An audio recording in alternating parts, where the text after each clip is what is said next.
ijazah. Oke, dari yang beredar kan tentu Pak Anies sekarang udah tahu nih. Ya. Seperti apa yang sering beredar di TV, di media-media itu. Ini berarti sekali lagi kalau mau membandingkan ijazahnya ini dengan Pak Jokowi sama, Pak? Sama. Kalau menurut saya sama persis ya. Kalau bisa di-shot aja nggak apa-apa ya. Ini ijazah saya ya. Kalau Pak Jokowi dinyatakan palsu, pasti punya saya juga akan palsu. Oh gitu, Pak? Iya pasti Pak, karena iya. sama sebenarnya. Jadi nomornya di sini, memang nomornya di kehutanannya ada begini, kemudian di sini juga ada nomornya. Nah gitu ya. Dan kemudian tahun 85 itu memang di ijazahnya itu pakai materi. Setelah tahun 85, jadi teman-teman yang pada lulusan tahun 86 ya, itu nggak ada pakai materinya. Oh, ya. Termasuk Pak Andi? Ya, saya karena masuk yang awal itu pakai materi. Pakai materi. Ya, setelah 86 itu nggak ada. Kemudian masalah jurusan ini tadi, Mas. Ini kan ada tulisan jurusan tapi di strip ya. Iya benar. Nah, karena format yang lama itu memang ada jurusan. Setelah itu dihilangkan. Sama. Kalau menurut saya sama persis ya. Kalau bisa di-shot aja nggak apa-apa ya. Ini jasa saya ya. Kalau Pak Jokowi dinyatakan palsu, pasti punya saya juga akan palsu. Oh gitu, Pak? Iya pasti Pak, karena iya. sama sebenarnya. Jadi nomornya di sini, memang nomornya di kehutanannya ada begini, kemudian di sini juga ada nomornya. Nah gitu ya. Dan kemudian tahun 85 itu memang di ijazahnya itu pakai materi. Setelah tahun 85, jadi teman-teman yang pada lulusan tahun 86 ya, itu nggak ada pakai materinya. Oh, ya. Termasuk Pak Andi? Ya, saya karena masuk yang awal itu pakai materi. Ya, setelah 86 itu nggak ada. Kemudian masalah jurusan ini tadi, Mas. Ini kan ada tulisan jurusan tapi di strip ya. Iya benar. Nah, karena format yang lama itu memang ada jurusan. Setelah itu dihilangkan.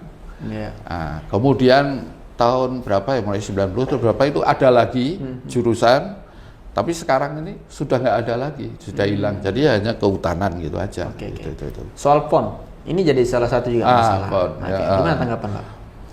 Jadi gini, kalau font kita itu kan terimanya itu memang ijazah ya begini ini gitu. Iya. Dari kalau dibilang kita ini buat atau itu, kita nggak bisa buat ya. Ini kan kalau menurut saya UGM juga mungkin pada waktu itu mencetak ya, entah di mana itu mencetaknya. Tapi semua ijazah di Fakultas Kehutanan yang pada zaman itu ya begini ini, persis plek gitu. Saya kemarin tanggal 15 April ya, itu diundang oleh Dekan Fakultas Kehutanan. Di sana itu karena ada TPUA itu. Ya. Saya ke sana dan memang teman-teman juga membawa ijazah. Kita coba banding-bandingkan ijazahnya ya memang sama, memang begini semua. Gitu. Jadi nggak ada bedanya. Jadi kalau misalnya Pak Jokowi nyatakan palsu, maka kan semuanya itu akan palsu. Oke. Itu. Baik, berikutnya soal dosen pembina kalau tidak salah. Pembimbing. Dosen pembimbing yang sempat juga dipersoalkan. Oke, itu gimana Pak? Kalau saya, pembimbing saya itu namanya dulu ya pembimbing akademik, namanya itu Pak Haryanto almarhum. Kemudian kalau pembimbing skripsi saya itu namanya itu Pak Dr. Joko Marsono. Ya, itu. Ya beliau berdua, beliau ini sudah sepuh gitu. Masih ada kalau Pak Joko Marsono. Nah kalau Pak Jokowi, pembimbing akademiknya itu Pak Kasmujo. Pak Kasmujo itu kalau dalam podcast orang menyebutnya Pak Kos Majo, bukan Pak Kasmujo yang benar. Kita panggil Pak Kasmujo. Pak Kasmujo. Nah, kemudian sebenarnya pembimbing aslinya itu adalah Pak Profesor Sumitro almarhum. Ya, gitu. Kalau Pak Kasmujo sampai sekarang masih ada. Gitu. Cuma ya udah pensiun pasti. Gitu. Itu gimana tanggapan Bapak soal disebut bahwa di situ sekali lagi ada tanda tangan juga Pak yang di di skripsi. Skripsi, sorry. Itu sama nggak dengan Bapak? Sama saja. Jadi begini, di masa 85 itu skripsi itu yang kita itu hanya mencetak ya. Setelah itu yang penting sudah dapat tanda tangan dari pembimbing utama Itu kalau tanda tangan yang lain penguji atau apa-apa itu yang wajib memintakan tanda tangan itu adalah bagian pengajaran. Kalau di sini sekarang apa ini? Bagian akademik kalau salah ya, di fakultas. Nah, kita itu mencetak itu 5. 1 untuk arsip kita, 1 untuk perpustakaan di fakultas, kemudian yang 3 itu ya untuk penguji dan pembimbing. Kan ada pembimbing, ada pengujian, itu. Nah, di situ kalau kemudian pengajaran itu tidak memintakan kepada pembimbing itu dan penguji, ya memang ada tanda tangannya. Tapi pembimbing utamanya itu biasanya ada. Karena itu menyangkut sah tidaknya ya bimbing utama itu. Kalau bukti-bukti Bapak di kampus atau foto bersama dengan sesama ini fakultas saat itu ada, Bapak masih simpan? Masih ada ya. Ada foto-foto, kebetulan yang namanya itu Saminuddin Baroritau. Ini dari Aceh ini anak ini ya. Itu memang yang punya Tustel, dan beliau itu itu. Di mana kemana-mana beliau suka bawa Tustel, ya. Sehingga banyak foto-fotonya juga, gitu kan. Nah, jadi foto waktu kita pertama kali masuk Fakultas Kehutanan, tapi ya jangan bandingkan kayak gedung sekarang ya. Gedungnya masih lama gitu. Kita harus pakai baju putih, pakai dasi hitam, ya itu ada di situ ya, gitu. Kalau sama waktu wisuda ada, dia punya juga Pak, namanya Saminuddin Baroritau itu. Bapak masih simpan pastinya ya? Karena kebetulan beliau ngirim juga, ngirim itu. Pak, saya pengen tahu ini reaksi teman-teman satu fakultas saat itu, ada Pak Jokowi dan teman-teman alumni di sana. Itu apa reaksinya ketika mendengar ijazah Jokowi ini dipersoalkan oleh banyak orang, Pak? Kalau dalam posisi kami itu sebenarnya ya apa ya, kami ini Pak, kemarin itu juga saya kebetulan ketemu sama Profesor Markus namanya, ahli pidana di UGM, yang ngobrol-ngobrol, Pak, kenapa tidak menunjukkan ijazahnya itu aja selesai, gitu kan? Jawaban beliau adalah jadi ijazah, KRS, KTP, kemudian KHS, transkrip gitu. Itu tuh bagian data pribadi. Privasi itu. Jadi kalau mau dibuka itu ya tergantung pribadinya mengizinkan atau tidak. Kalau nggak diizinkan ya memang nggak boleh. Itu kan. Ya terus bagaimana? Apa kita mau memaksa oleh Pak Jokowi buka gitu? Nggak bisa. UGM pun nggak akan berani membuka karena itu privasi itu. Tanpa izinnya Pak Jokowi juga nggak dibolehkan. Itu. Ini kemarin karena saya juga ketemu sama Profesor Werning, Wakil Rektor 1 UGM. Beliau juga memberi keterangan seperti itu. Tapi kalau dibilang adakah data itu ada, pasti ada, dan waktu dinyatakan kalau gitu kita gugat sampai ke pengadilan, UGM juga menyatakan siap, silahkan mau digugat di mana saja, mau nasional maupun internasional. Tapi kalau misalnya kita nunjukkan buktinya nggak bisa karena itu privasi kan. Benar. Sepakat kalau itu.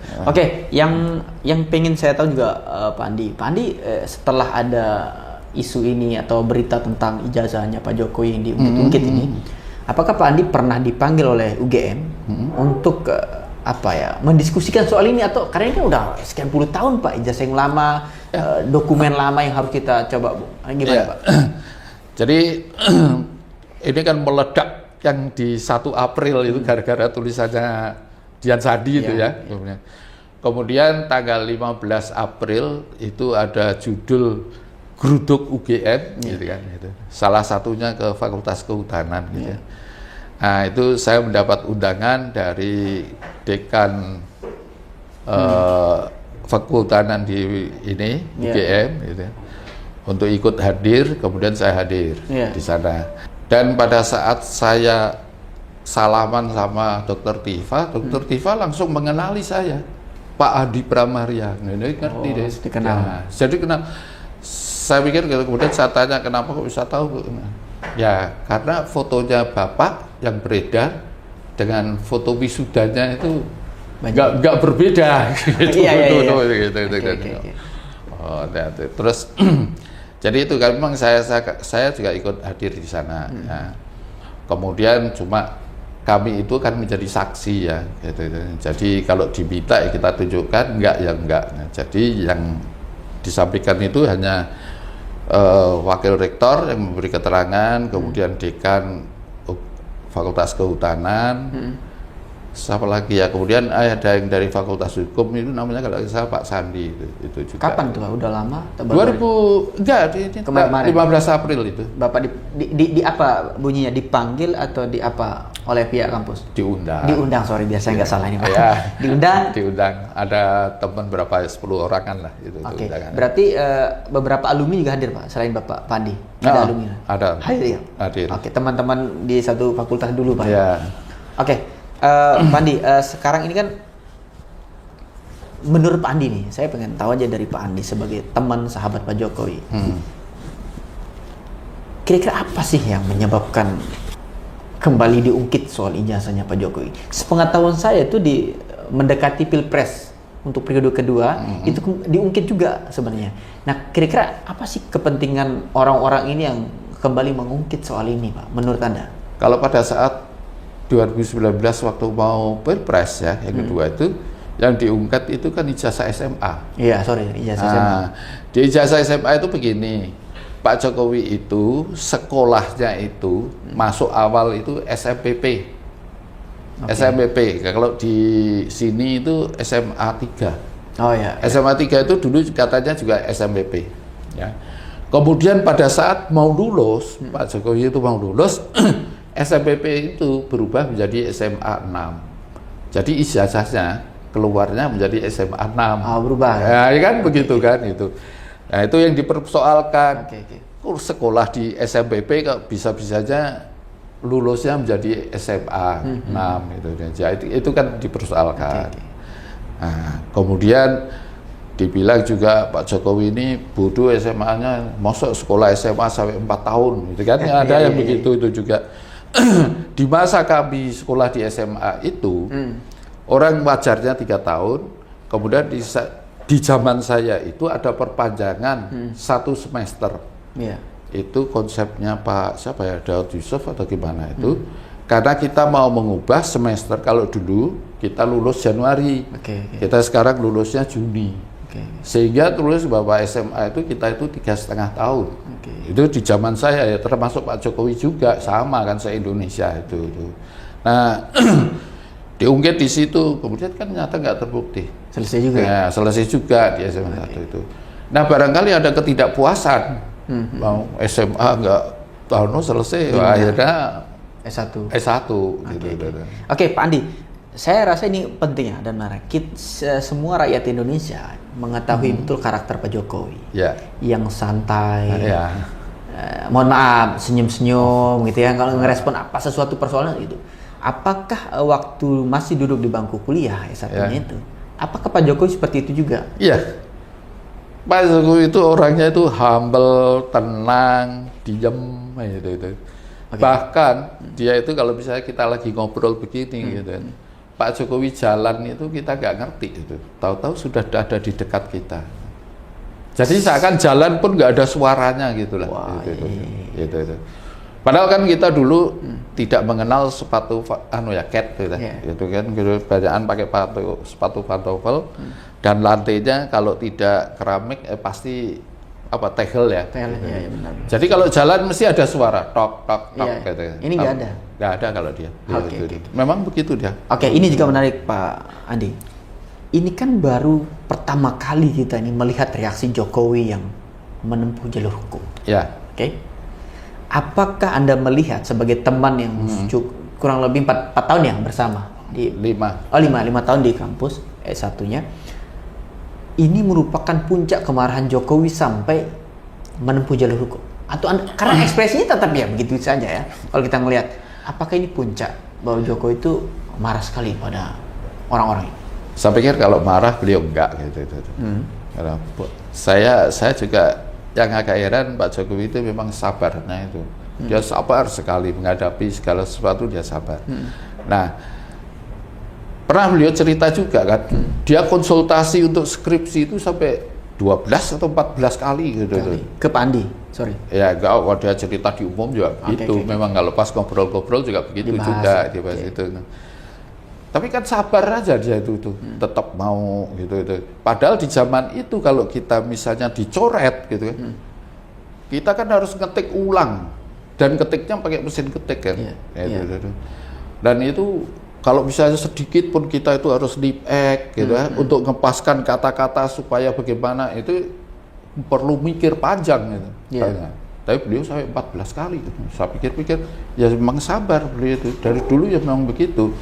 Tetapi kemudian kenapa beliau itu sampai melaporkan ya ini ya. Saya pikir bukan karena dia tuh marah gitu. Dia ingin menunjukkan kebenarannya itu. Itu. Karena beliau kan sudah ngomong juga tidak ada kewajibannya untuk menunjukkan ijazah ke orang-orang itu lah gitu. Nah, itu akan ditunjukkan apabila ada perintah pengadilan kan itu. Nah, sekarang dia sudah menunjukkan ke Polri kan, ke Polda misalnya Metro. Nah, tapi ya memang itu kan data pribadi, jadi nggak akan diungkap juga oleh Polda. Ya tergantung dari pengadilannya nanti. Dan Pak Jokowi kan sudah, kalau misalnya mau uji forensik silahkan saja. Coba yang saya masih heran gitu ya, apa yang masih dipertanyakan ya? Satu, penerbit ijazah ini kan Universitas Gadjah Mada. Universitas Gadjah Mada sudah memberikan klarifikasi. Dulu Bu Profesor Ova sudah rektor yang berkata. Kemudian yang kemarin itu wareknya, wakil rektornya juga sudah.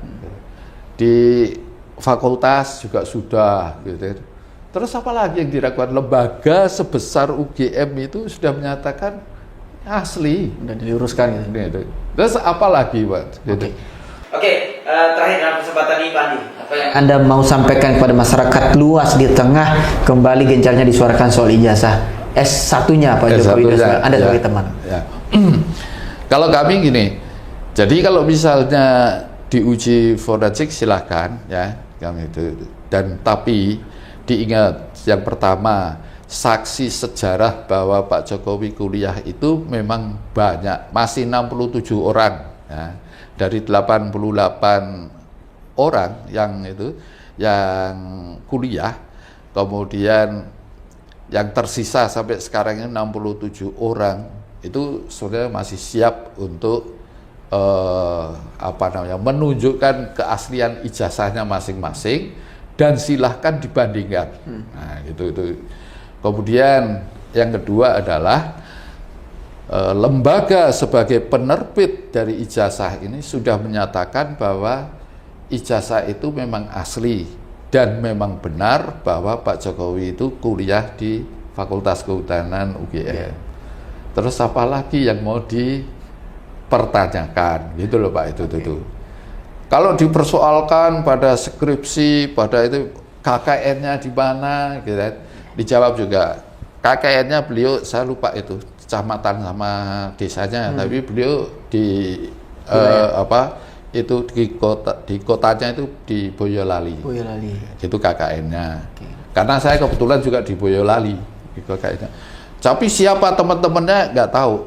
Karena KKN itu tidak hanya satu fakultas kan. Nyampur ada fakultas gitu. Jadi saya nggak ngerti teman-temannya dia.